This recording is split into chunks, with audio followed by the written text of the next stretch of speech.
As some of you may know, our word for history comes from histoire, the French word for story. And like all stories, this one is true. There once was a kingdom, and a prince ruled that kingdom. This was a normal prince.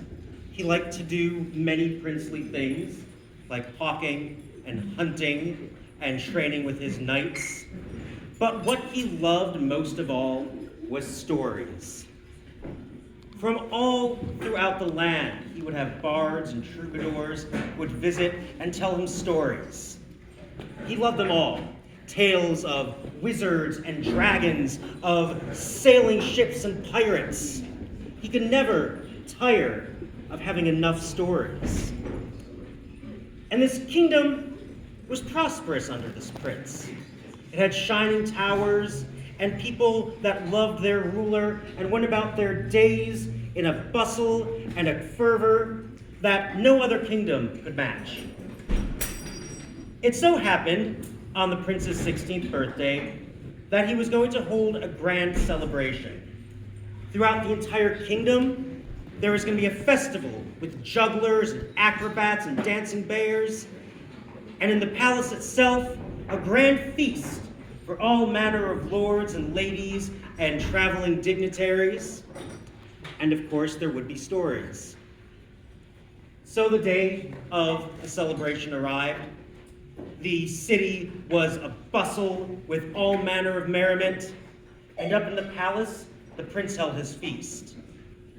There was food from all across the world that you could not imagine. Roasted venison and boar, broth spiced with saffron and ginger, a pheasant with its own, dressed with its own feathers. And there were gifts as well that all of the various guests brought to the prince. Jeweled swords, fine horses, even a little monkey that danced around in a vest. And the prince was gracious for each of his guests for the gifts that they brought. But there was something a little lackluster in his thank yous. It came to the end of the gift giving. The prince sat back on his throne, when suddenly the doors at the end of the hall swung open and an old man strode in. Aged though he was broad of shoulder and straight of back. He wore a gray robe, the color of a winter storm, threatening snow. His eye that shone beneath the hood of that cloak was but a shining single blue eye, and upon his shoulder sat a raven. He approached the prince. The prince stared at the old man. "What are you doing here, old sire?" The old man simply stared at the boy. He said, "I have a gift, fit for a prince who has everything and yet is satisfied with nothing." And from the folds of his robe, he produced a bag, a simple sack made of rough-spun canvas, and he handed it to the prince. The prince took it, confused, looked down in it, and it was an empty bag. And when he looked up, the strange old man had disappeared, and there were none that could say where he had gone to. Well, with that finished, the prince called for his bards and his troubadours, for now was the part of the festival that he had most looked forward to, the telling of tales. The prince's most prized minstrel stepped forward, made a great bow, dressed in his motley, and he began to weave a story of fierce dragons roaring across the skies, of fire that rained down upon the castles of the kingdom. And as he spoke, there in the air between him and the prince shone a glittering mote that began to flicker and spark. And the prince gazed upon it with wonder. As the bard continued his story, it grew brighter, shining in the room, and the prince slowly tentatively reached up and he plucked the mote from the sky. And looking at it, looking down, he placed it in the sack.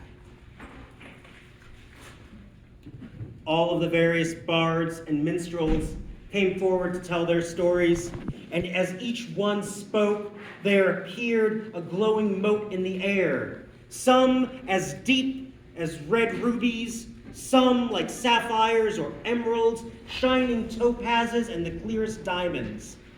And each one the prince took and he put in the sack. And it was not until many days later, as the various storytellers left, traveling back to their lands or on to other far-flung kingdoms, that as they went to tell their stories, they realized they did not have them anymore.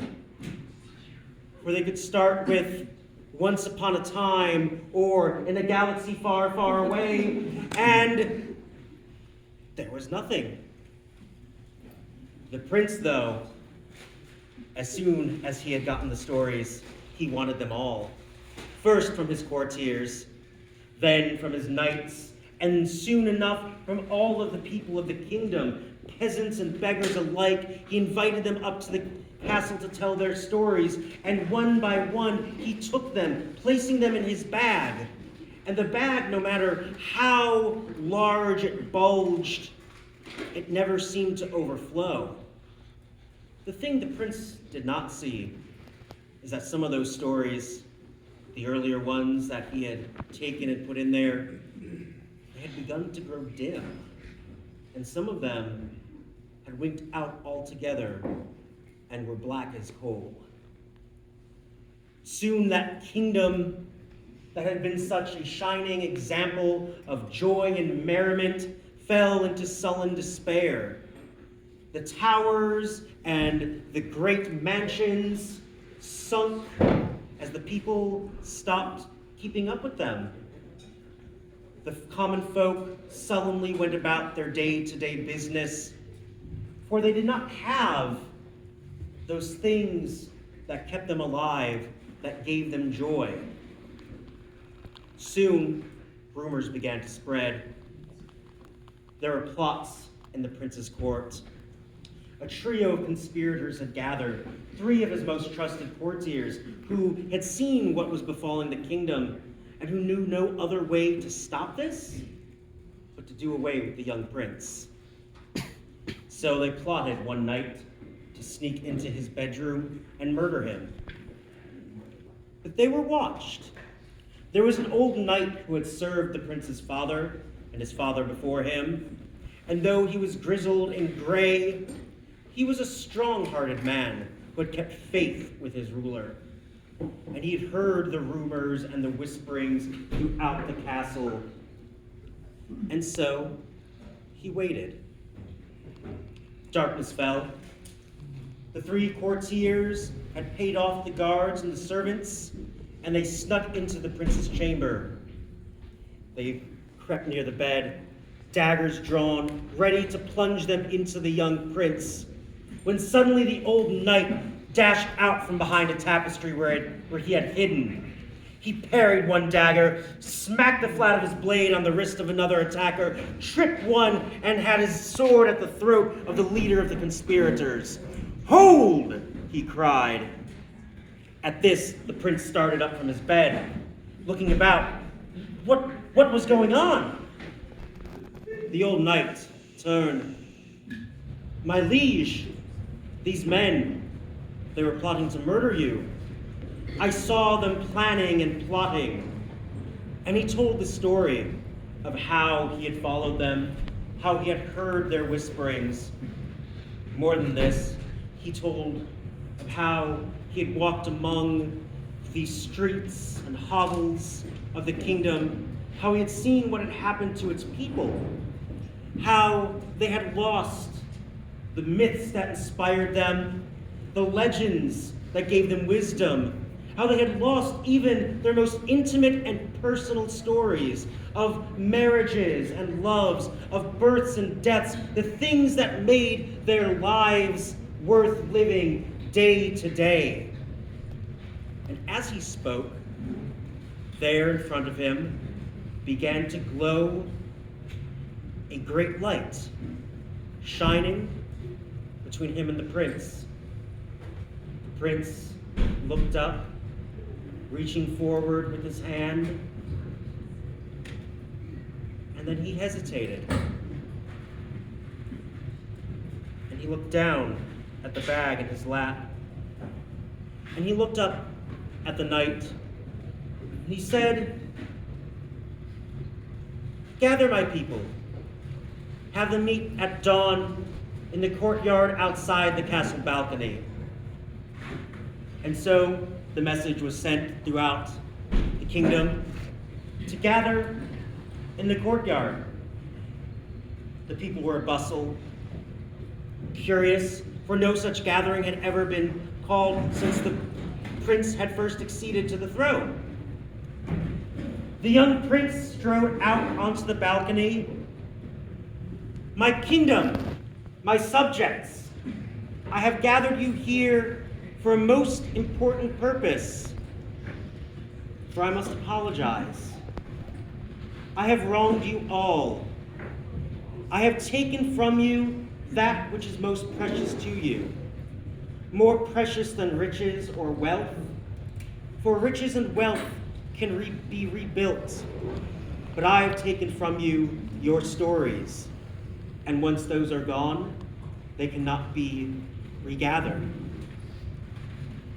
I've taken from you something that does not belong to me, and I wish to return them to you." And he took forward the sack, and he reached inside of it, and he plucked out one of the glittering, glowing gems, and he tossed it into the air. It floated down over the balcony like dandelion druff to a young boy who sat on his father's shoulders, and he caught it out of the air.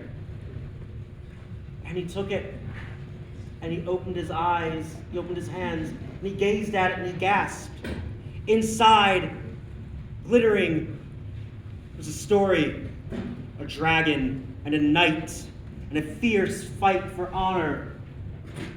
The prince plucked another story from his sack, and another, one by one, throwing them out into the air where they drifted over the crowd, and the people jumped up and grabbed them. Here, deep ruby red, was a tale of a vampire prince stalking his prey. One in royal blue, a beauty taming a cursed beast. Seafoam green, a wizard wrecked on a magic isle. Deepest indigo, a lovelorn poet who dared the underworld to find his love.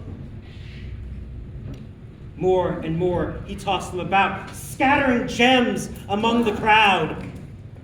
And the people, they gasped, and they grabbed at these stories, and they began to share them amongst each other, shouting and with joy. For inside of them were not just the great epic myths and legends, but were also their stories, their tales of generations long past, of their forefathers and their fathers' fathers. And the prince, he said unto them, said, "Go, share these, for it is only by sharing that these stories live."